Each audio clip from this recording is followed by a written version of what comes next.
En ce temps-là, Jésus vit en passant un homme du nom de Matthieu, assis à son bureau de collecteur d'impôts. Il lui dit, « Suis-moi. » L'homme se leva et le suivit. Comme Jésus était à table à la maison, voici que beaucoup de publicains, c'est-à-dire les collecteurs d'impôts, et beaucoup de pécheurs vinrent en place avec lui et ses disciples. Voyant cela, les pharisiens disaient à ses disciples, « Pourquoi votre maître mange-t-il avec les publicains et les pécheurs ?» Jésus, qui avait entendu, déclara, « Ce ne sont pas les gens bien portants qui ont besoin de médecins, mais allez apprendre ce que signifie « Je veux la miséricorde, non le sacrifice. » En effet, je ne suis pas venu appeler les justes, mais les pécheurs. Acclamons la parole de Dieu. Louange à toi, Seigneur Jésus. Louange à toi. Louange à toi, Seigneur Jésus. Louange à toi.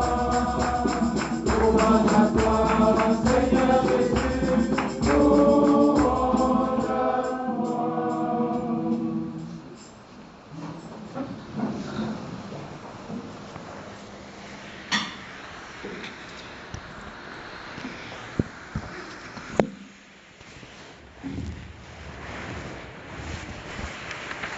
Je ne voudrais pas commenter la première lecture. Juste un petit mot par rapport à la finale. Il est dit le serviteur, Isaac introduisit Rebecca dans la tente de sa mère Sarah. Il l'épousa, elle devint sa femme et il l'aima. Et Isaac se consola de la mort de sa mère. Vous comprenez entre les lignes que Rebecca doit jouer le rôle et de l'épouse et de la mère auprès d'Isaac. Vous avez tout compris. Et il y a des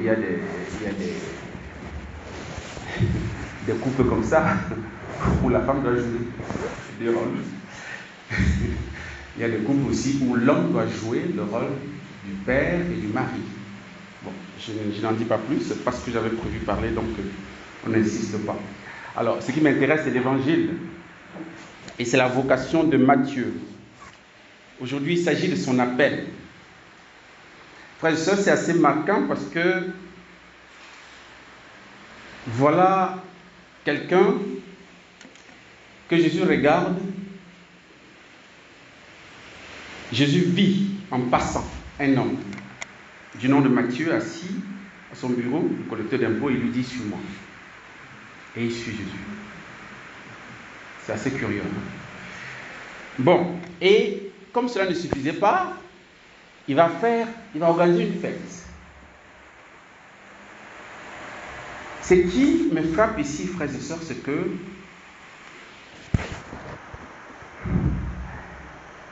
Matthieu a perdu son travail. Matthieu se retrouve au chômage à cause de Jésus. Ou bien. Et il organise la fête. Ses dernières économies même qu'il avait, il met ça dans la fête pour célébrer celui qui l'a débauché, c'est-à-dire celui qui l'a fait perdre son travail. Deuxième paradoxe. Et qui puisait, il invite à cette fête des amis, anciens collègues, puisque la salle est remplie de collecteurs d'impôts, qui sont appelés les publicains. Ça peut être curieux, parce que je ne comprends pas que tu perds ton travail à cause de quelqu'un et puis tu organises la fête pour lui. Tu fais la fête. Mais c'est révélateur de beaucoup de choses, frères et sœurs. Vous savez que le travail que faisait Matthieu, c'était un travail qui n'était pas très aimé à son époque parce qu'il travaillait pour les Romains, pour le colonisateur, pour celui qui dominait le peuple Israël. Et donc, c'est pourquoi on les appelle les publicains, c'est-à-dire que les pécheurs publics, c'est-à-dire qu'ils ont choisi leur camp, quoi. Ils ont dit, nous, on choisit d'être ennemis de nos frères, n'est-ce pas, israélites, et on les appelle les pécheurs publics, publicains. Et ils ont assumé cela. Donc voilà quelqu'un qui choisit donc de travailler pour l'occupant romain et qui se met en porte-à-faux, bien sûr, qui se trouve en porte-à-faux avec ses frères de même race. Et il assume cela des années durant. Aujourd'hui, Jésus passant le voit et lui dit, suis-moi. Et quitte tout, il suit Jésus. Et il arrive chez lui, en fait, il invite Jésus chez lui, il fait la fête. Pourquoi il le fait, frères et sœurs? Parce que Jésus l'a libéré. Il a perdu ce travail, il est content de perdre ce travail parce qu'il attendait depuis un moyen, une porte, n'est-ce pas, de sortie pour quitter ce travail irrégulier pour sauver un peu son honneur. Et Jésus a été cet homme providentiel qui l'a aidé à quitter ce travail-là, qui faisait sa honte, qui faisait qu'on le doigtait à son passage, pour lui montrer du doigt en disant que c'est lui qui est avec les gens qui nous oppriment. C'est lui le complice. Et il fait la fête parce que Jésus l'a libéré. Et il rend grâce à Jésus en faisant la fête chez lui pour dire merci à Jésus. Et comme il est heureux d'être libéré, qu'est-ce qu'il fait? Il est très astucieux, Matthieu. Il est très malin. Bon, il s'est dit, les économies que j'ai là, bon, normalement c'est l'argent que j'ai certainement détourné, ou bien voilà, j'ai augmenté les impôts et tout. Donc on va faire la fête avec ça, et puis c'est fini, quoi. On va quitter ce monde-là. Et il invite ses amis, collecteurs d'impôts, à la fête. Pas seulement pour manger et boire, frères et sœurs. C'est quelqu'un qui a un génie extraordinaire. Sa rencontre avec le Christ a fait qu'il a découvert le trésor. Il a découvert celui, le libérateur, celui qui l'a sauvé. Et il ne veut pas garder cela à lui seul. Il veut le faire partager aux autres, spécialement ceux de sa condition sociale et corporatrice. Donc il décide donc d'inviter ses collègues, n'est-ce pas, de service, pour venir à la fête où Jésus, en fait, la fête qu'il offre à Jésus, pour qu'il participe à cette fête. Non pas seulement pour boire et manger, mais pour qu'ils aient aussi l'occasion de rencontrer le libérateur. La conversion de Matthieu, la première action qu'il fait après sa conversion, si j'ai envie de dire, c'est d'organiser une campagne d'évangélisation chez lui.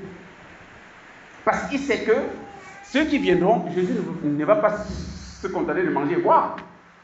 Il va les évangéliser. Et eux aussi, qui sait, pourraient se tourner vers Dieu et quitter ce travail de merde, entre guillemets. Frères et sœurs, voilà ce que Saint Matthieu nous enseigne. Et il nous enseigne peut-être aujourd'hui qu'on se pose les vraies questions par rapport à ce que nous faisons comme travail. Est-ce que le travail que nous faisons nous en oblige? Est-ce que c'est un travail qui concourt à la gloire de Dieu? Est-ce que notre travail est un travail qui nous permet d'être des dignes serviteurs de Dieu et des hommes? Est-ce que nous ne profitons pas de notre travail pour voler peut-être les autres, pour dominer, pour écraser les autres?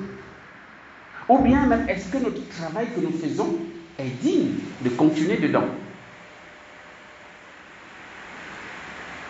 Il faudrait que chacun de nous fasse un examen de conscience par rapport à ce que nous faisons comme travail. Qu'est-ce qui, dans mon travail aujourd'hui, ne participe pas à mon salut et au bien de mes frères? Qu'est-ce qu'il faut que je corrige? À l'école de Matthieu.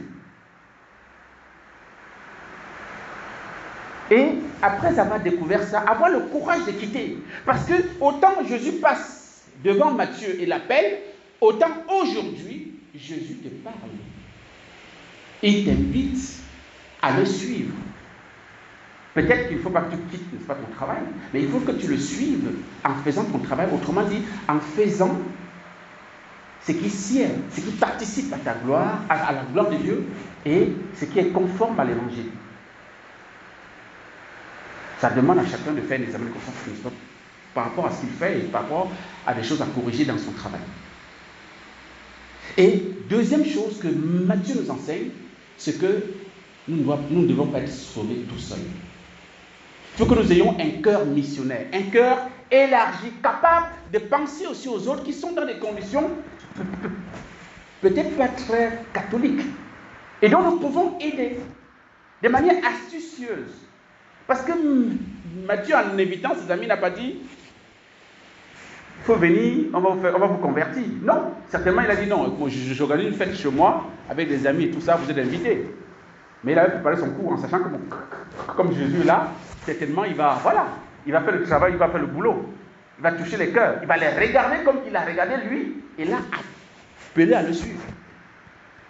Donc nous avons aussi à être astucieux, à être malins, pour aider nos amis et camarades de travail, et au-delà de famille et tout ça, amis et connaissances, à découvrir le Christ, à rencontrer Jésus, à croiser le regard de Jésus, à trouver sa présence. Voilà ce que Matthieu nous enseigne ce soir, frères et sœurs. Parce que, comme on le dit à la finale, n'est-ce pas, de ce texte, parce qu'on va accuser Jésus de manger avec les publicains et les pécheurs. Jésus va dire, mais ce ne sont pas les gens bien portants qui ont besoin de médecins. Ce sont les pécheurs, ce sont les malades qui ont besoin de médecins. Et il va leur dire, allez apprendre ce que signifie je veux la miséricorde, non le sacrifice. Ce n'est pas des pratiques, parce que ce sont les pharisiens qui parlent. Les pharisiens sont les grands pratiquants de la loi. Des puritains.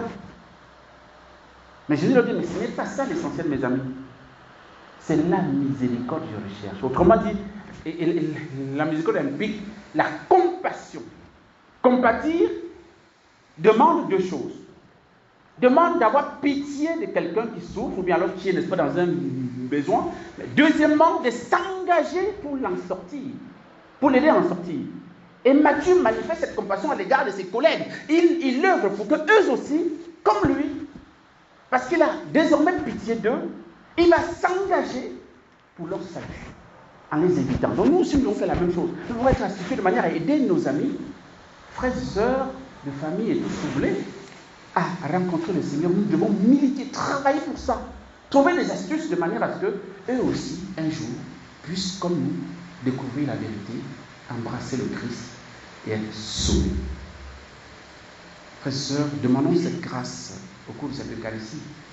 Demandons cette grâce au Sacré-Cœur de Jésus, qui est venu manifester la compassion du Père pour les hommes. Son côté ouvert, restez ouvert, frères et sœurs, parce qu'il nous attend. Personne n'est exclu.